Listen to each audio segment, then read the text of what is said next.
কাশ্মীরের পেহেলগামে পর্যটকদের ওপর হামলার পর থেকেই থমথমে ভারত পাকিস্তান রাজনৈতিক পরিস্থিতি। এমন উত্তপ্ত পরিস্থিতির মধ্যেই এই হামলাকে ঘিরে সামনে এসেছে এক চাঞ্চল্যকর তথ্য। ভারতীয় গণমাধ্যম দ্য হিন্দুস্তান টাইমসের তথ্য মতে পেহেলগামে হামলার আগেই এই সম্ভাব্য হামলার বার্তা পৌঁছেছিল স্থানীয় নিরাপত্তা বাহিনীর কাছে। তবে সেই গোয়েন্দা বার্তায় ভারতের প্রধানমন্ত্রী নরেন্দ্র মোদী নির্ধারিত সফরের সময়কে ঘিরে হামলার স্থান হিসেবে উল্লেখ ছিল শ্রীনগরের আশেপাশের এলাকা। 19 এপ্রিলে সেই সফর বাতিল হলেও 4 দিন পরই 22 এপ্রিল হামলা হয় 90 কিলোমিটার দূরের পেহেলগামে। প্রাণ হারান 26 জন।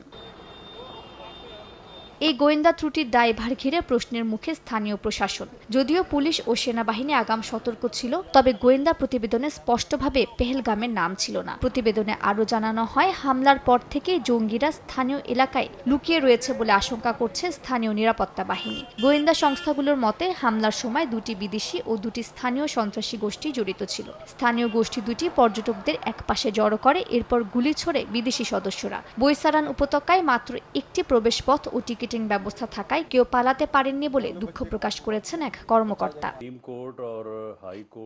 এদিকে পেহেলগামে পর্যটক হত্যার পর পাক ভারত উত্তেজনা নিয়ে ক্ষোভ জানিয়েছেন পাকিস্তানের প্রধানমন্ত্রীর উপদেষ্টা রানা সানাউল্লাহ। পাকিস্তানের বিরুদ্ধে ষড়যন্ত্র, অর্থনৈতিক ধ্বংস এবং কাশ্মীরে নিপীড়ন বৃদ্ধির জন্য ভারতের প্রধানমন্ত্রী তীব্র নিন্দা জানিয়েছেন তিনি। ফয়সালাবাদে এক অনুষ্ঠানে তিনি জানান, নরেন্দ্র মোদী আন্তর্জাতিক মুদ্রা তহবিলকে পাকিস্তানের চুক্তি বাতিল করতে বলেছিলেন। ভারতের একতরফাভাবে সিন্ধু নদ চুক্তি বাতিল আন্তর্জাতিক আইন লঙ্ঘনের সমান বলেও মন্তব্য করেন তিনি।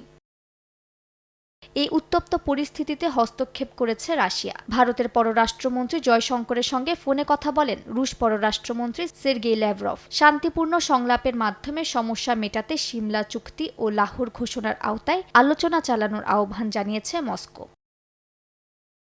মালিহা সুহরওয়ার্দী, সময় সংবাদ।